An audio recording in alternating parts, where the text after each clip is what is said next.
My dear student, कैसे हो आप सब। Very good morning to all of you. I hope बेटा आप लोग एकदम मस्त होंगे, सुखी संपन्न होंगे, अच्छे से होंगे। मैं भी बहुत अच्छा हूँ।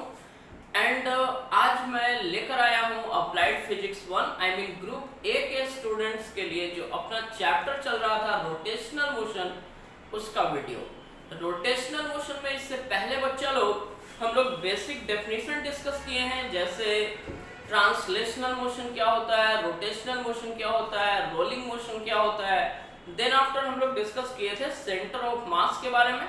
सेंटर ऑफ मास हम आपको समझाए थे दो टाइप से, for discrete particle n particle system के लिए भी, और हम लोग सेंटर ऑफ मास डिस्कस किए थे कंटिन्यूअस बॉडी के लिए भी।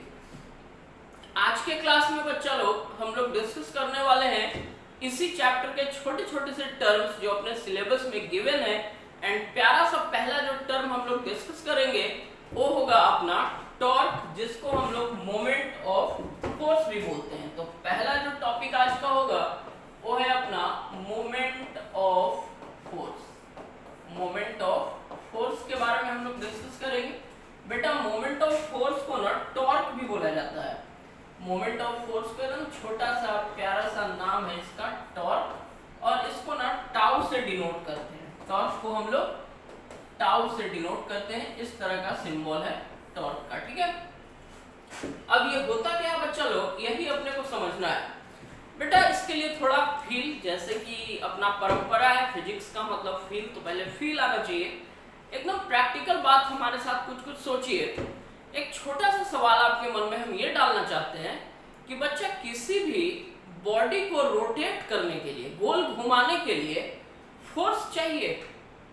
क्या फोर्स इनफ है किसी बॉडी को रोटेट करने के लिए, गोल गोल उसके एक्सिस के अबाउट घुमाने के लिए? तो आप सबका ऑलमोस्ट आंसर होगा यस, ऑफ कोर्स फोर्स चाहिए। तो सिर्फ क्या फोर्स लगा के ही किसी ऑब्जेक्ट को रोटेट कराया जा सकता है? क्या फोर्स ही एकमात्र नेसेसरी कंडीशन है ऑब्जेक्ट को रोटेट कराने के लिए?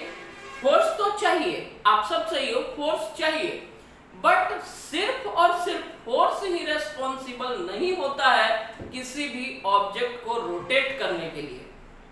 एकदम से एक प्रैक्टिकल एग्जांपल हम आपको दे रहे हैं। आपके बेडरूम का जो गेट है वो एक एक्सिस के अबाउट रोटेट करता है, खुलता है, बंद होता है, तो आप एक एक्सिस के अबाउट उसको रोटेट करते हैं। जो उसमें हैंडल लगा होता है उसको पकड़ के आप अपने साइड खींचो या उसको पकड़ के आप गेट के साइड में प्रेस करो, दोनों ही कंडीशन में आप ये नोटिस करेंगे कि आपका गेट ना तो ओपन हो रहा है ना ही क्लोज हो रहा है, मतलब वो अपने एक्सिस के अबाउट रोटेट नहीं कर रहा है। बिकॉज आपने फोर्स तो लगाया, आप फोर्स लगा रहे हो, आप बाहुबली हो, हैंडल उखाड़ सकते हो, लेकिन आपका गेट नहीं खुलेगा उस पार्टिकुलर केस में। तो आप फोर्स लगा रहे हैं बट बॉडी रोटेट नहीं कर रहा है। इसका मतलब है कि बॉडी को रोटेट करने के लिए एकमात्र जो आपके पास फैक्टर है वो सिर्फ फोर्स नहीं है। फोर्स के अलावा भी कोई चीज है जो बॉडी को रोटेट कराने में हेल्प करता है। बड़ा प्रैक्टिकल बात मैंने आपको समझाया। आपके बेडरूम का गेट वाला एग्जांपल लेके आप उसको हैंडल को एकदम कस के पकड़ो और अपनी तरफ खींचो, ठीक है, हैंडल को पकड़ के। अब ना अपनी तरफ का क्या मतलब है, आप ऐसे लगा हुआ है तो परपेंडिकुलर फोर्स नहीं लगाना है, बिल्कुल 0 डिग्री पे फोर्स लगाना है। गेट ऐसा बना हुआ है, गेट के हैंडल को हम ऐसे पकड़े, यहाँ से हैंडल और ऐसे खींच रहे हैं, एकदम गेट ऐसा सीधा है, हम ऐसे फोर्स लगा रहे हैं, तो बच्चा मेरा इस कंडीशन में गेट ओपन नहीं होगा ना क्लोज होगा। आप फोर्स तो लगा रहे हो लेकिन उस फोर्स का कोई मोमेंट नहीं हो रहा है, उस फोर्स की वजह से कोई रोटेशनल इफेक्ट नहीं पैदा हो रहा है।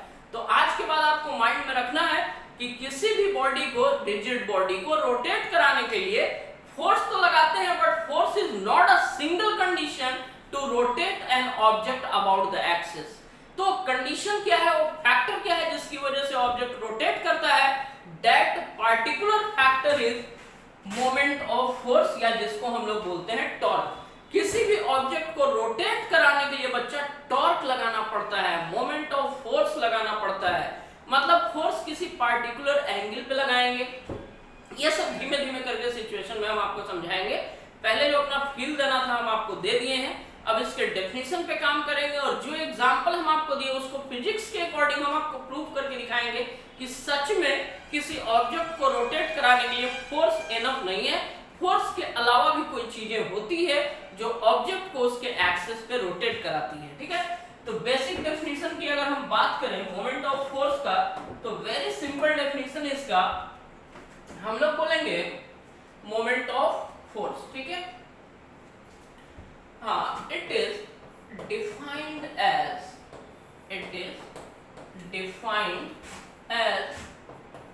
the cross product.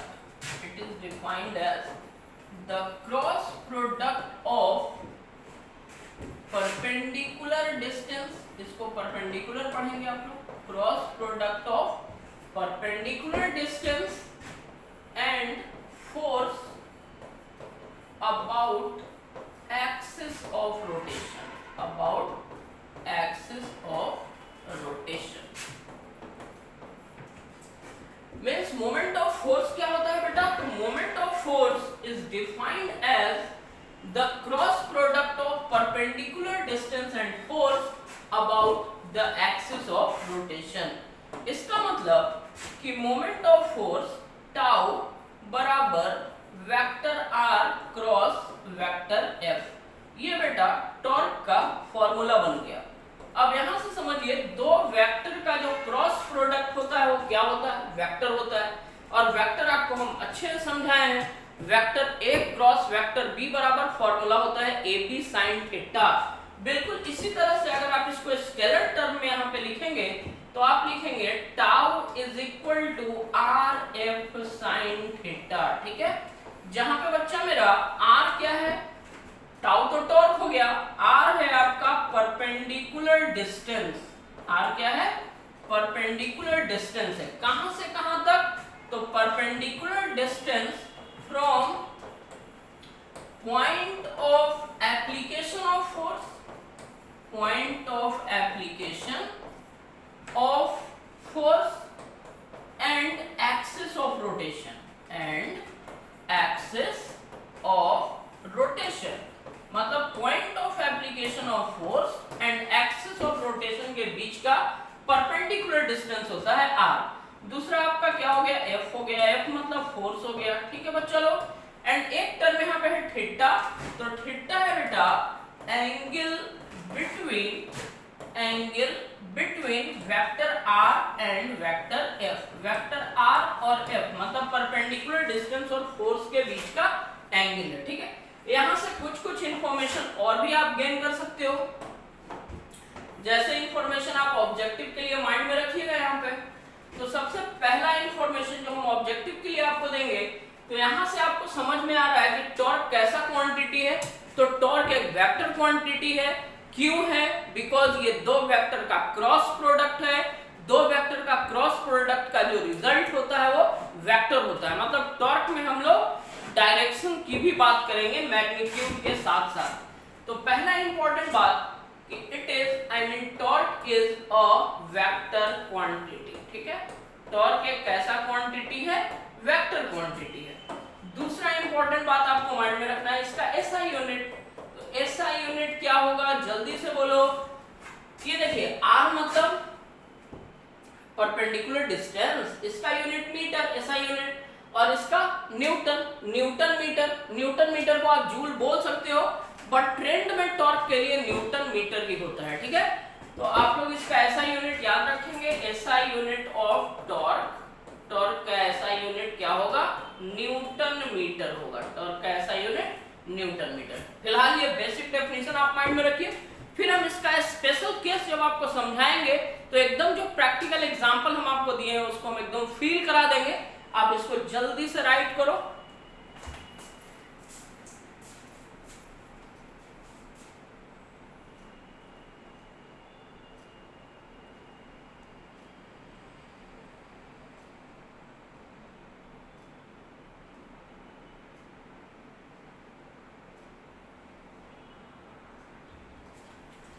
I hope आप लोग इतना लिख लिए होंगे। चलिए आगे बढ़ते हैं। इसको मैं क्लियर कर रहा हूं, आगे बढ़ते हैं। अभी भी बच्चा लोग हम लोग मोमेंट ऑफ फोर्स का एक बेहतरीन फॉर्मूला और डेफिनेशन समझे। तो मोमेंट ऑफ फोर्स के बारे में हमने आपको क्या बताया कि torque tau is equal to R F sine theta, ठीक है बेटा। ये भी हम आपको फॉर्मूला बताया टॉर्क का, I mean moment of force का, moment of force is equal to R F sine theta. R होता है परपेंडिकुलर डिस्टेंस, एफ होता है फोर्स और थीटा होता है परपेंडिकुलर डिस्टेंस एंड फोर्स के बीच की एंगल। अब यहाँ पे हम लोग कुछ स्पेशल केसेस के बारे में डिस्कस करेंगे, वो आप ध्यान से समझिए। सम स्पेशल केसेस, ये सब स्पेशल केस आपके ऑब्जेक्टिव के लिए बहुत इंपॉर्टेंट होगा। तो स्पेशल केस नंबर हम 1 ऐसा लेते हैं कि if perpendicular distance and force are in the same direction, in the same direction, perpendicular distance and force जो है आपका वो सेम डायरेक्शन में है। इसको फील करना है थोड़ा, ओके ना, इसको थोड़ा फील करना है। जैसे बच्चा मान लो ये आपके बेडरूम का गेट है, ठीक है जी, इसका भैया एक्सिस ऑफ रोटेशन है, इधर इसको ऐसे क्लैंप किया हुआ है, ये है एक्सिस ऑफ रोटेशन। आपको पता है कि यहाँ पे ऐसे हैंडल लगा होता है, ठीक है, तो यहीं पे हम फोर्स अप्लाई करते हैं। तो ये हो गया परपेंडिकुलर डिस्टेंस का डायरेक्शन, आर का डायरेक्शन, ठीक है। अब मान लो कि गेट में जो हैंडल लगा हुआ है उस हैंडल को पकड़ के आप ऐसे प्रेस कर रहे हो, फोर्स भी आप इसी डायरेक्शन में लगा रहे हो। तो जो आप फोर्स लगा रहे हो, फोर्स का भी डायरेक्शन आप कंसीडर करो, ये है। अब यहाँ पे देखो परपेंडिकुलर डिस्टेंस और फोर्स दोनों सेम डायरेक्शन में है, तो इसके बीच का एंगल थीटा बराबर क्या हो गया बच्चा लोग, 0 डिग्री। अब पहले आप खुद से डिसाइड करो, प्रैक्टिकली सोच के बताओ। गेट हमारा ऐसा है, गेट में जो हैंडल है उसको पकड़ के हम हैंडल को ऐसे ढकेल रहे हैं, ठीक है ना, इस तरह से हम उसको पुश कर रहे हैं, ऐसे हम उसको धक्का दे रहे हैं, पुश कर रहे हैं। तो आप बताइए कि जिस डायरेक्शन में परपेंडिकुलर डिस्टेंस का डायरेक्शन क्या लेना है, तो point of application of force से एक्सिस ऑफ रोटेशन के बीच परपेंडिकुलर डिस्टेंस, और उसी डायरेक्शन में फोर्स लग रहा है। तो आप चाहे जितना भी फोर्स लगा लो, ये गेट रोटेट होने वाला नहीं है। ये गेट रोटेट इसलिए नहीं हो रहा क्योंकि इस फोर्स का कोई रोटेशनल इफेक्ट नहीं हो रहा है, कोई मोमेंट नहीं हो रहा है। मोमेंट ऑफ फोर्स का वैल्यू 0 है, टॉर्क का वैल्यू 0 है, इसलिए गेट यहाँ पे रोटेट नहीं हो रहा है। अब देखिए फिजिक्स क्या बोलता है, आपने परपेंडिकुलर डिस्टेंस और फोर्स का डायरेक्शन सेम रखा है, वेरी गुड। तो यहाँ पे आप सिंपली मोमेंट ऑफ फोर्स निकाल के देख लो, तो सिंस टाउ बराबर आर एफ साइन थीटा, तो देयरफॉर टाउ बराबर आर एफ साइन थीटा का वैल्यू साइन 0 डिग्री, एंड बेटा साइन 0 का वैल्यू 0 होता है, तो देयरफॉर टॉर्क टाउ बराबर आर इंटू एफ इंटू 0। 0 से कुछ भी मल्टीप्लाई होगा, फाइनली आपको क्या मिलेगा, 0 मिलेगा। मतलब यहाँ पे टॉर्क क्या आ गया बच्चा, 0। टॉर्क मतलब मोमेंट ऑफ फोर्स, तो मोमेंट ऑफ फोर्स का वैल्यू यहाँ पे क्या हो गया, 0 हो गया। Therefore moment of force is equal to 0। अच्छा, जब मोमेंट ऑफ फोर्स 0 है तो क्या ये ऑब्जेक्ट अपने एक्सिस पे रोटेट करेगा, बिल्कुल नहीं करेगा। वो तो प्रैक्टिकली भी हम लोग गेट को ढकेल के देख लिए थे, यहाँ पे गेट आपका रोटेट नहीं कर रहा था। फिजिक्स में भी बोला कि जब मोमेंट ऑफ फोर्स 0 है तो गेट अपने एक्सिस पे, ऑब्जेक्ट अपने एक्सिस पे रोटेट नहीं करेगा, ठीक है। This is the fascination of physics, जो आपको अंडरस्टैंडिंग से समझना पड़ेगा। ओके मेरा बच्चा, इस केस को राइट करो, चलते हैं केस नंबर 2 पे।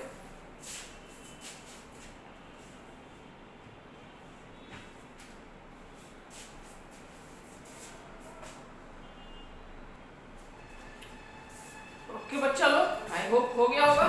चलिए आगे बढ़ते हैं।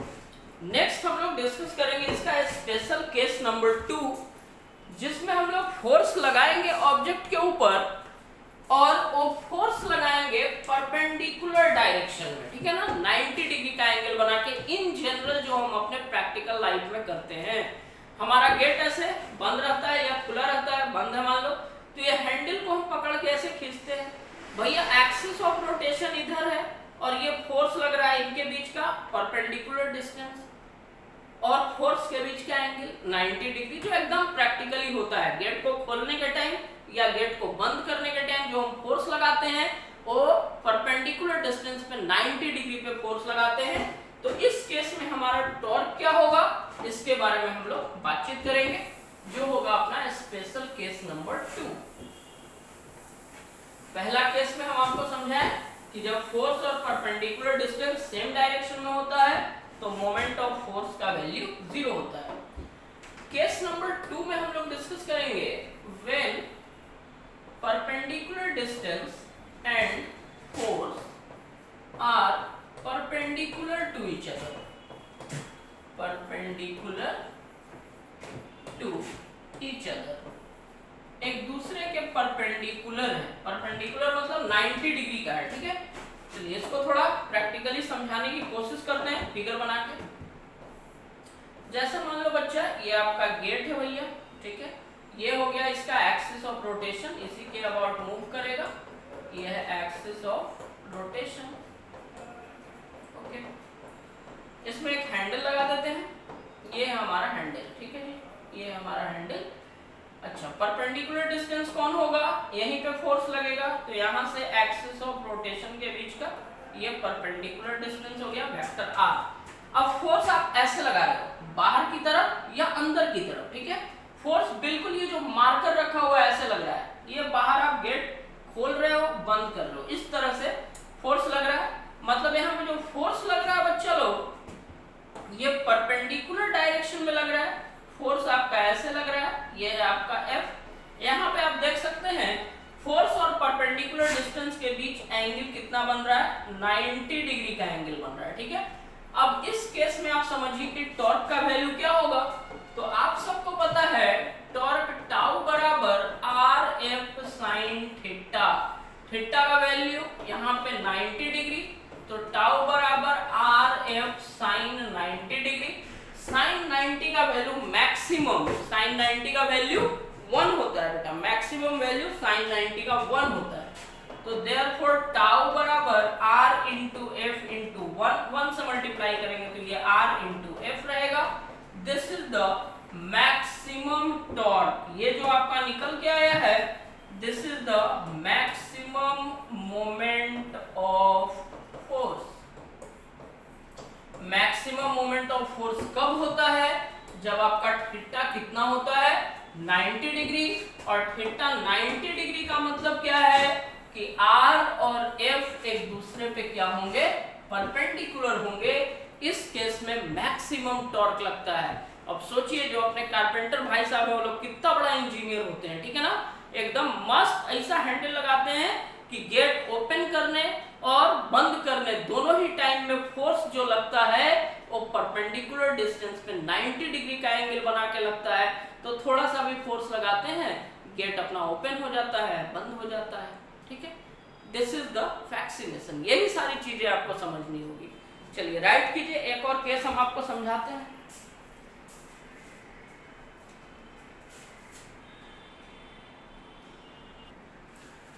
One more case and that is the case number 3rd। इसमें हम लोग समझेंगे कि जब perpendicular distance and force opposite direction, perpendicular distance and force opposite direction में। प्रैक्टिकली सोचो, गेट का हैंडल पकड़ के अपनी तरफ खींच रहे हो, गेट का हैंडल पकड़ो अपनी तरफ खींचो, क्या गेट कभी रोटेट करेगा भाई? बाहुबली हो रहे हो बाहुबली, उखड़ जाएगा हैंडल, लेकिन गेट ओपन या क्लोज नहीं होगा, रोटेट नहीं करेगा। फिजिक्स भी इसका आंसर बताएगा कि इस केस में भी मोमेंट ऑफ फोर्स का वैल्यू 0 होता है, इसलिए गेट आपका रोटेट नहीं करेगा। चलिए देखते हैं case number 3rd। Case number 3rd में हम लोग मान लिए कि when perpendicular distance and force are in opposite direction, perpendicular distance and force are in opposite direction। opposite direction का मतलब बच्चा लोग एंगल 180 डिग्री का बनने वाला है। ध्यान से समझिए, कंसीडर कर लो ये आपका गेट है, इसमें एक हैंडल लगा देते हैं, ये है हैंडल, ये यहीं पे फोर्स लगेगा, तो this is point of application of force. Point of application of force से एक्सिस ऑफ रोटेशन के बीच का ये परपेंडिकुलर डिस्टेंस, इसको हम लोग R से डिनोट करते हैं। अच्छा, अब देखिए जो आप फोर्स लगा रहे हो आप इस डायरेक्शन में लगा रहे हो, ये है फोर्स का direction, this is direction of force. इनके बीच का ये एंगल कितना हो गया बच्चा? थीटा बराबर 180 डिग्री अपोजिट डायरेक्शन में। इस केस में भी आपको प्रैक्टिकली हम बताएं कि आपका गेट ओपन या क्लोज नहीं होगा। क्यों नहीं होगा यहां से समझिए। तो सिंस टाउ बराबर r F sine theta, theta का वैल्यू 180 डिग्री, तो टाउ बराबर आर एफ साइन 180 डिग्री। बेटा साइन 180 डिग्री का भी वैल्यू 0 होता है, तो देयरफॉर टॉर्क टाउ बराबर r into f into 0 and finally torque बराबर 0। मतलब इस केस में भी जो आपका मोमेंट ऑफ फोर्स का वैल्यू आ रहा है वो 0 आ रहा है। Therefore moment of force is equal to 0। जब मोमेंट ऑफ फोर्स का वैल्यू 0 है तो ऑब्जेक्ट अपने एक्सिस पे रोटेट नहीं करेगा। This is all about moment of force and torque. ठीक है, इसको आप अच्छे से समझिए। एक और बात कि बहुत सारे बच्चे में भी उनको मैंने बोला कि बच्चा ये वेक्टर है, दिमाग खटका होगा सबका कि सर वेक्टर है तो मैग्नीट्यूड तो हम इस फॉर्मूले से निकाल लेंगे। मैग्नीट्यूड निकालने के लिए तो अपने पास फॉर्मूला है R F sine theta, but direction के लिए हम क्या करेंगे सर, वेक्टर है तो मैग्नीट्यूड के साथ साथ डायरेक्शन भी होगा। तो बेटा इसका डायरेक्शन निकालने के लिए हम लोग राइट हैंड थंब रूल या राइट हैंड पाम रूल भी बोलते हैं उसको, उसका इस्तेमाल करते हैं। ठीक है, अभी इसको आप राइट कीजिए, फिर हम थोड़ा सा इसके डायरेक्शन पे 1-2 मिनट काम करते हैं। आपका डायरेक्शन निकालना भी बहुत आसान हो जाएगा। Right it fast.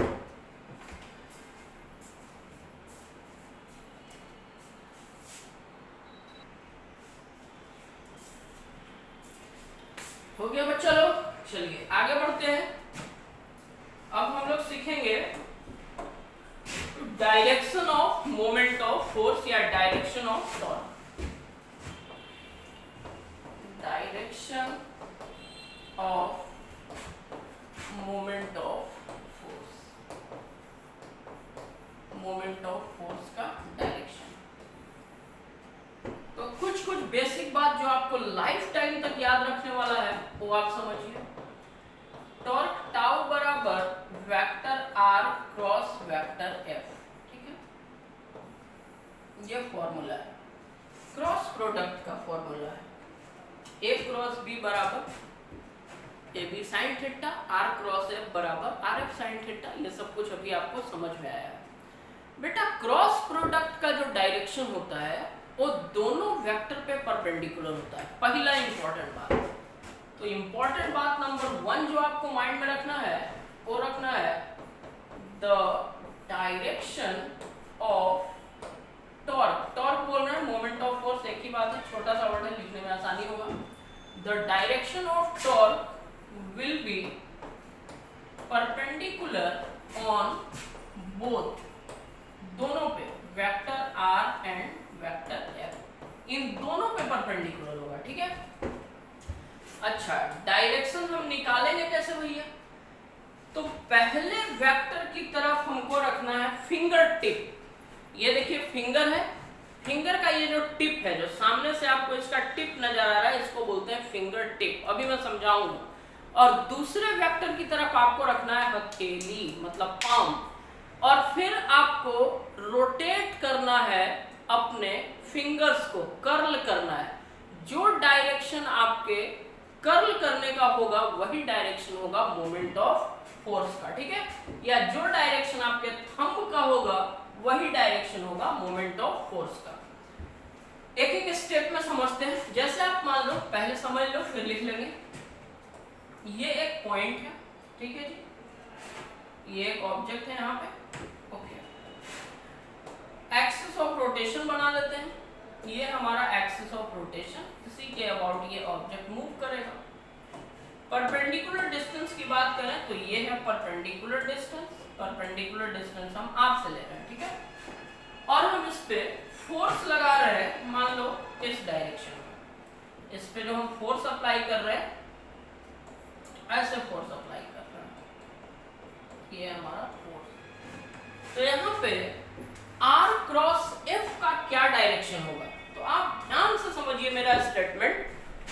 पहले वेक्टर की तरफ हम फिंगर टिप रखें। देखिए पहला वेक्टर कौन होता है? R, perpendicular distance. पहले वेक्टर की तरफ एकदम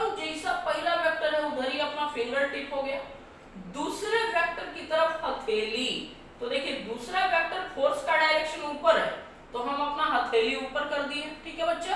अब देखो मेरा थंब किधर जा रहा है, अंदर जा रहा है, तो यहाँ पे जो टॉर्क का डायरेक्शन होगा वो अंदर होगा, मतलब ये ऑब्जेक्ट अंदर की तरफ ऐसा मूव करेगा, अंदर की तरफ टेंड करेगा।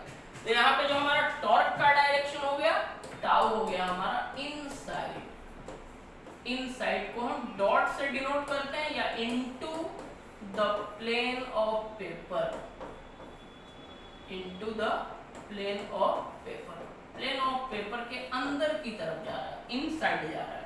क्लियर हो गया बात? चलिए और धीमे धीमे करके समझाते हैं हम आपको।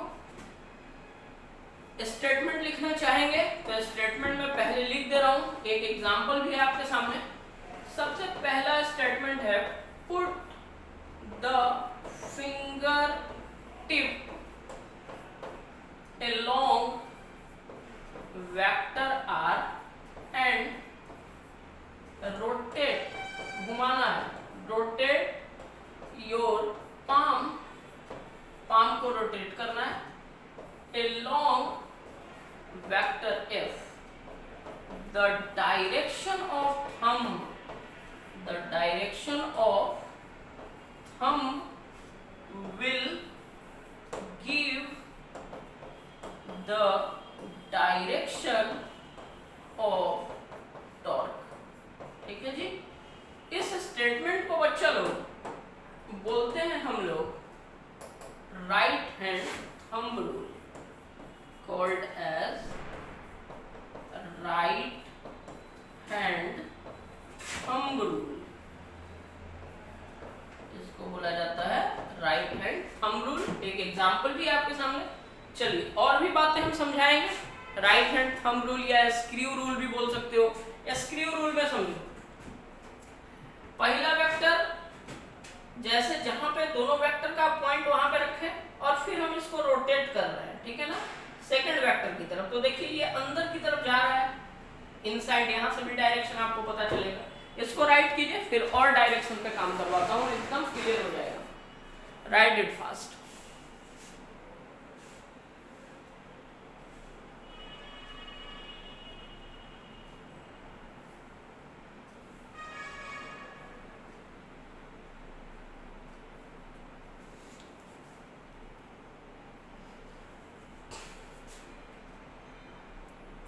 हो गया बच्चा लोग? चलो बहुत सारा एग्जांपल अभी हम आपको देंगे, एकदम मस्त क्लियर होगा, कहीं टेंशन लेने वाला बात नहीं है। चलो और आगे समझो और एग्जांपल समझो। जैसे मान लो एक वेक्टर आपका ये ए है, ठीक है जी, दूसरा वेक्टर ये आपका बी वेक्टर है। आपको डायरेक्शन बताना है, direction of vector A cross vector B. ठीक है बेटा, पहला क्वेश्चन आपसे पूछा। दूसरा क्वेश्चन आपसे मान लो पूछ रहा है direction of vector B cross vector A. ठीक है, चलो अब एक एक सवाल को समझो। पहला जो क्वेश्चन बोला इसमें आपको direction of A cross B बताना है। तो पहला वेक्टर आपका कौन है? ए है। सेकंड वेक्टर आपका बी है। फर्स्ट वेक्टर की तरफ फिंगर टिप और दूसरे वेक्टर की तरफ देखो हथेली मेरा ऑलरेडी है। दूसरा वेक्टर नीचे है तो मेरा हथेली ऑलरेडी नीचे है। फिंगर को कर्ल किए हम, देखिए मेरा थंब किधर जा रहा है? अंदर। तो ए क्रॉस बी का डायरेक्शन क्या हो गया बच्चा? ए क्रॉस बी का डायरेक्शन हो गया इनवर्ड, अंदर की तरफ। अच्छा, बी क्रॉस ए में पहला वेक्टर तेरा कौन है? बी क्रॉस ए का जब डायरेक्शन बताना है तो ये फर्स्ट वेक्टर हुआ, पहला वेक्टर, और ये आपका सेकंड वेक्टर हुआ। पहला वेक्टर की तरफ फिंगर टिप, देखिए पहला वेक्टर नीचे है, फिंगर टिप नीचे की है। दूसरे वेक्टर की तरफ अपना हथेली ऑलरेडी है, वेक्टर ए की तरफ। फिंगर को कर्ल किए, देखिए थंब किधर आ रहा है? बाहर की तरफ। तो बी क्रॉस ए का डायरेक्शन हो गया आपका आउटवर्ड। यहां से आपको समझ में आना चाहिए कि वेक्टर ए क्रॉस बी का डायरेक्शन इनवर्ड है, but vector B cross A का डायरेक्शन आउटवर्ड है। ए क्रॉस बी का डायरेक्शन इनवर्ड और बी क्रॉस ए का डायरेक्शन आउटवर्ड। इसका मतलब है कि vector A cross B is never equal to vector B cross A. दोनों का मैग्नीट्यूड तो लेकिन दोनों का डायरेक्शन बिल्कुल अपोजिट होगा, तो आप वेक्टर ए क्रॉस बी को वेक्टर बी क्रॉस ए के बराबर कभी नहीं लिख सकते हैं।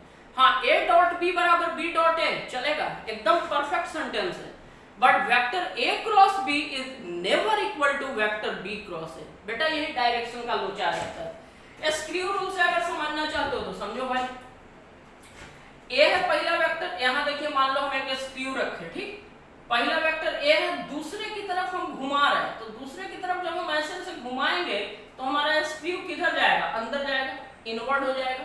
अच्छा, दूसरा B cross A, B cross A के बाद हम देखो ऐसे उल्टा घुमा रहे हैं, इस तरह से घुमाएंगे तो स्क्रू बाहर आएगा ना बेटा। स्क्रू को कसने के लिए आप कैसे घुमाते हो, बोलो क्लॉकवाइज, और खोलने के लिए एंटी क्लॉकवाइज। तो यहाँ पे ए क्रॉस बी में आप किस डायरेक्शन में स्क्रू को घुमा रहे हो, आप घुमा रहे हो क्लॉकवाइज। तो क्लॉकवाइज जब आप घुमा रहे हो, इस तरह से घुमा रहे हो क्लॉकवाइज, तो अंदर की तरफ स्क्रू जाएगा। बी क्रॉस ए में आप सेकंड वाले में कैसे घुमा रहे हो, तो ये इस तरह से घुमा रहे हो, आप देखो ऐसे उल्टा घुमा रहे हो, स्क्रू बाहर आएगा, मतलब ये आउटवर्ड होगा। आई होप इतना एग्जांपल काफी है डायरेक्शन के लिए। मैग्नीट्यूड एंड डायरेक्शन सब पे हम आपको काम किए, इसको राइट कीजिए, फिर देखते हैं अगला टॉपिक अपना क्या है।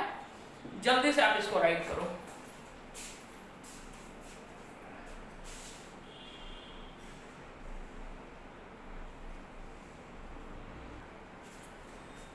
अगला टॉपिक है बच्चा लोग अपना moment of inertia. Next topic जो हम लोग डिस्कस करने वाले हैं, what you heading, moment of inertia. Moment of inertia, moment of inertia को हम आई से डिनोट करते हैं, moment of inertia. What you heading, समझिए मोमेंट ऑफ इनर्शिया क्या है बेटा। जो काम लीनियर मोशन में मास करता है वही काम लीनियर मोशन में एंगुलर मोशन में मोमेंट ऑफ इनर्शिया करता है, ठीक है। अभी धीमे धीमे हम टॉपिक पढ़ाने के बाद आपको समझाएंगे physical significance of moment of inertia. तो फिजिकल सिग्निफिकेंस में हम ये सारी बातें करेंगे। फिलहाल इसका बेसिक डेफिनेशन समझिए मोमेंट ऑफ इनर्शिया का क्या होता है। पिक्टोरियल रिप्रेजेंटेशन से हम आपको समझाएंगे। कंसीडर करो ये है अपना एक एक्सिस ऑफ रोटेशन, ये है एक्सिस ऑफ रोटेशन। ओके बच्चा लोग, एक बॉडी हमारे पास, ये यहाँ पे एक बॉडी है, कंसीडर कर लो। इस बॉडी का बेटा मास हम लोग मान रहे हैं m, ठीक है। इस बॉडी का perpendicular distance axis of rotation से है r। परपेंडिकुलर डिस्टेंस क्या है, r है, ठीक है। अब जब ये बॉडी इस एक्सिस के अबाउट घूमेगा तब इसके मास और परपेंडिकुलर डिस्टेंस के स्क्वायर को बोला जाएगा moment of inertia. Means moment of inertia का डेफिनेशन होगा, it is defined as the product of, it is defined as the product of mass of an object, mass of an object and the square of, and the square of perpendicular distance from axis of rotation.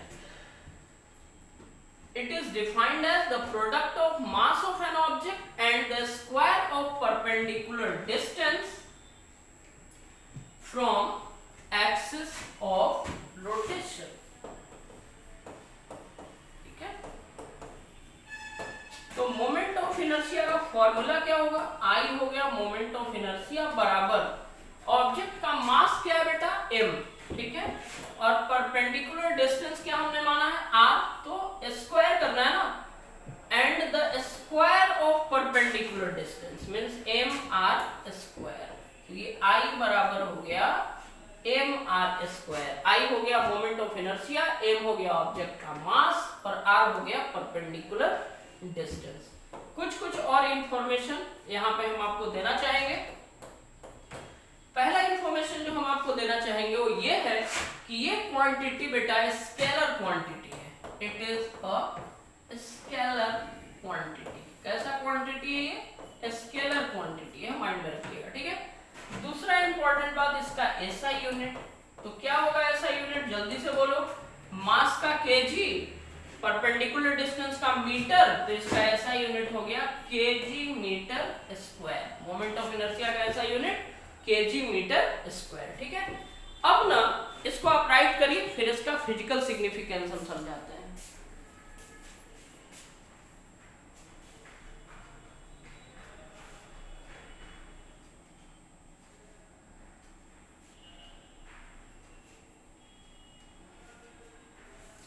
I hope आप लोग लिख लिए होंगे। आगे समझते हैं इसका physical significance. तो ये आपको वर्बली ऐसे ही समझाना है, इसमें कुछ नोट्स या कुछ कॉन्सेप्ट नहीं है, समझिए।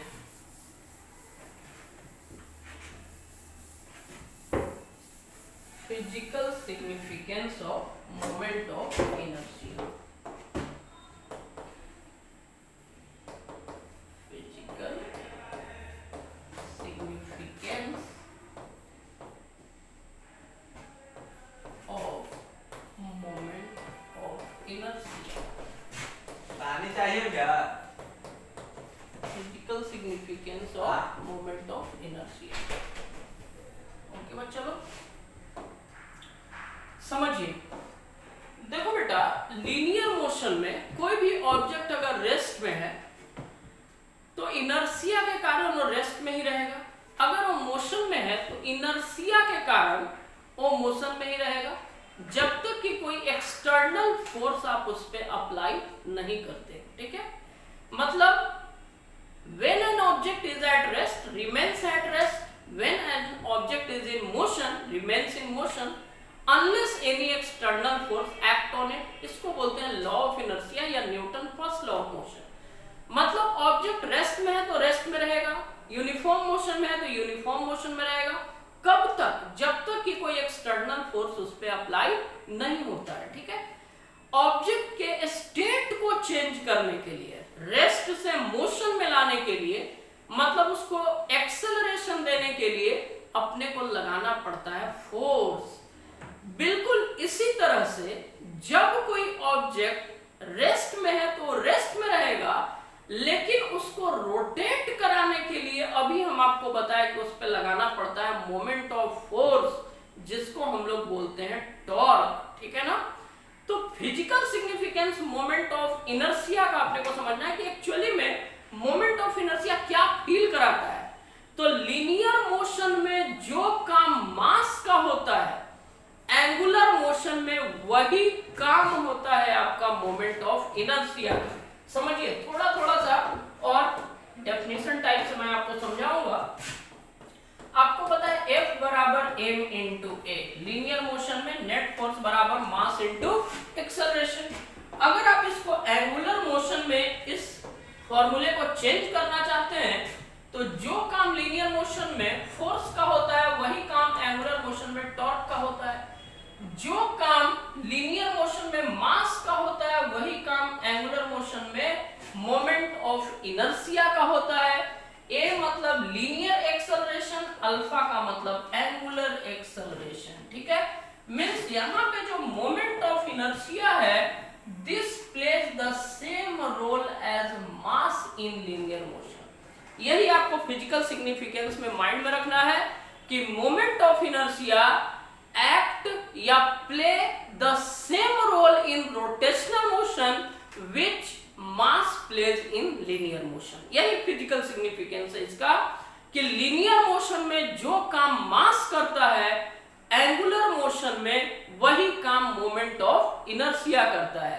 लीनियर मोशन में कोई ऑब्जेक्ट बहुत भारी है तो उसके स्टेट को चेंज करने के लिए, मान लो 50 केजी का कोई ऑब्जेक्ट है, रेस्ट पे है, उसको मूव कराने के लिए आपको स्ट्रॉन्गर फोर्स लगाना पड़ेगा। 5 केजी का है, कम फोर्स लगाना पड़ेगा।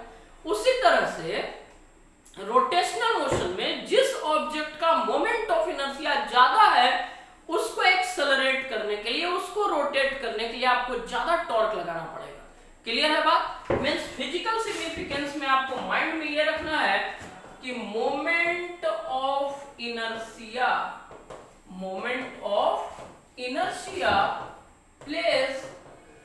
plays the same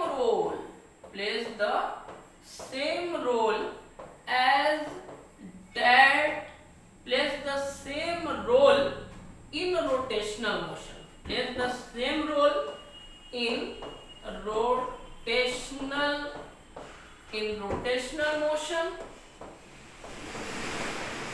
as the mass of object plays in linear motion, और आपके कॉन्फिडेंस के लिए आपके सामने ये फॉर्मूला है, ये लीनियर मोशन का डिस्क्रिप्शन है फोर्स का, और ये है आपका एंगुलर मोशन का।